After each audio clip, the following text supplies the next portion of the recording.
Hi everybody, welcome back to my channel. Today's video is going to be about making a DIY woodland creature mobile for over a crib or a playing area. I had the help of my niece Andrea and my mom, and we spent the weekend just enjoying each other's company and making this mobile. So first, what we did is we cut out two sides to the front and the back of each animal. I just freehanded these. I didn't find any patterns or anything like that, but you certainly could. There's lots of stuff like that available on Pinterest, and I just used felt. Once I had the front and the back, then I just went over and decided which pieces of felt I wanted to decorate the front of the owl. I did look at pictures online on Pinterest just to find ideas of what items I would want on the front and on the back. The same thing for the fox.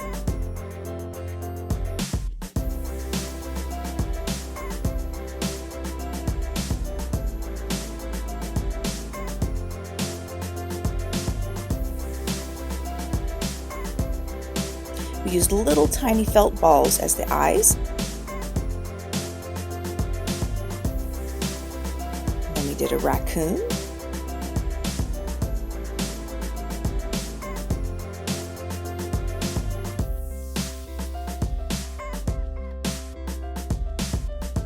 For now, I just laid the felts on top of each other.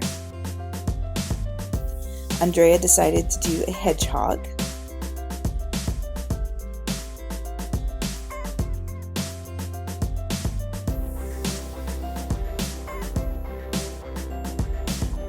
We also did tiny acorn and a tiny mushroom. I also hand drew leaves and cut those out.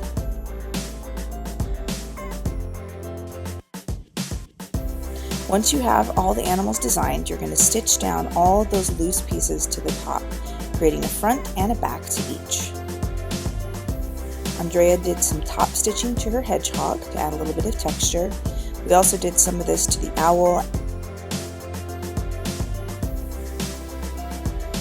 Once you have your front and your back done, you're going to pin it 3/4 of the way around, and you're going to stitch the sides together, leaving an opening to stuff it though. Now it's really important that when you're doing the stitching together of the front and the back that you do what's called a back stitch. What this will do is prevent any of the stuffing from escaping while stuffing. And I did this in regular motion so you can see how I back stitch,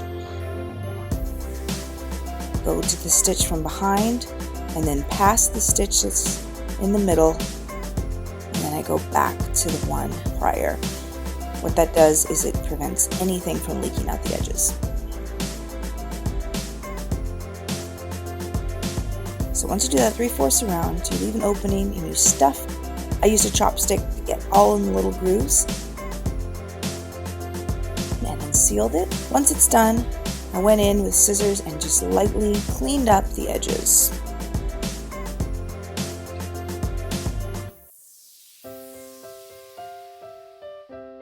And voila! I did that for all the characters.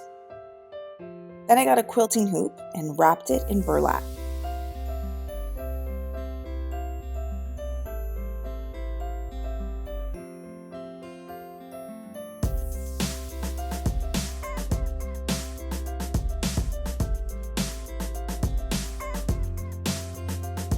Hand stitch that down.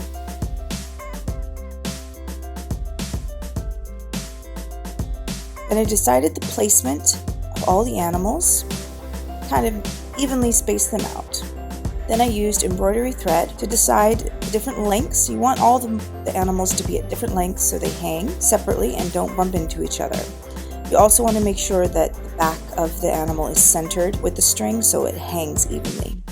Once I decided the placement, I tied it to the burlap and stitched down. In between each animal, I took each of the leaves and tied them onto a green string.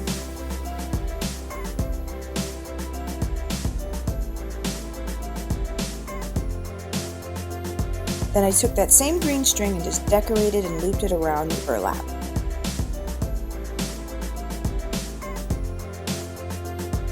Lastly, to hang it, I put 3 different pinpoints evenly spaced out. Made sure it was hanging evenly and tied it in a nice knot. And that's it. Only 150 hours later, you have your wonderful DIY woodland creature mobile. Very special, made by hand, made from love, and made by family.